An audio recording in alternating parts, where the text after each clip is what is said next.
Hello दोस्तों, आज मैं एक ऐसी कहानी सुनाने जा रहा हूँ जो है भूतिया कुर्सी। सालों पहले रामनगर गांव के पास के घने जंगल में राजू नामक तांत्रिक रहता था। उसे अपनी विद्या और ज्ञान पर खूब घमंड था। उसका कहना था कि वो चाहे तो सभी को अपने काबू में कर सकता है। साथ ही तंत्र विद्या की मदद से किसी को जान से मारने की कला भी उसे खूब आती थी। उसी दौरान रामनगर गांव के युवा एक एक करके गायब हो रहे थे।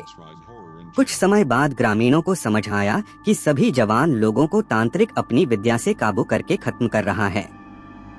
इस बात से परेशान होकर सभी ग्रामीणों ने चर्चा की और यह फैसला लिया कि वो सब मिलकर तांत्रिक को मार देंगे। अपनी इस योजना को अंजाम देने के लिए एक दिन सभी ग्रामीण मिलकर तांत्रिक के घर पहुंच गए। उस समय तांत्रिक किसी पूजा में बैठा हुआ था। इसे अच्छा मौका समझते हुए सभी ने उसे एक कुर्सी से बांध दिया और उस पर आग लगाकर वहां से चले आए।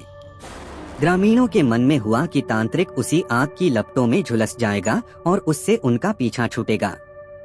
हुआ भी ऐसा ही। करीब 4 से 5 साल तक सभी लोग अपने गांव में हंसी खुशी रहने लगे।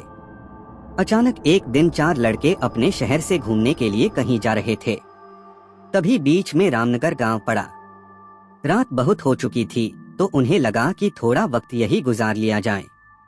चारों लड़के रामनगर के जंगल में ही रुक गए। उन्हें जंगल में कुछ घूमने का मन हुआ तो वो आगे बढ़ने लगे और बढ़ते बढ़ते तांत्रिक जहां रहता था वहां पहुंच गए।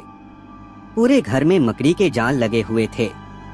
तभी एक लड़के को आधी जली हुई कुर्सी नजर आई और वो बिना कुछ सोचे समझे उस पर बैठ गया। बैठते ही उसके अंदर तांत्रिक की आत्मा घुस गई। अब लड़का जोर जोर से चिल्लाकर कहने लगा कि अब मैं सबसे बदला लूंगा। पूरे गांव में आग लगाकर सबको जला दूंगा। अपने दोस्त को इस तरह का बर्ताव करते देख अन्य 3 लड़के डर गए और वहां से गांव की तरफ बढ़ने लगे।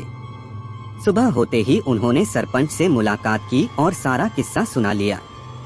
सबसे पहले तो सरपंच ने उन तीनों लड़कों पर खूब गुस्सा किया। उन्होंने पूछा कि तुम लोगों को किसने कहा था वहां जाने के लिए। सरपंच को गुस्सा करते देख लड़कों ने कहा कि आप हमें माफ कर दीजिए, लेकिन हमें अपने दोस्त को बचाना है।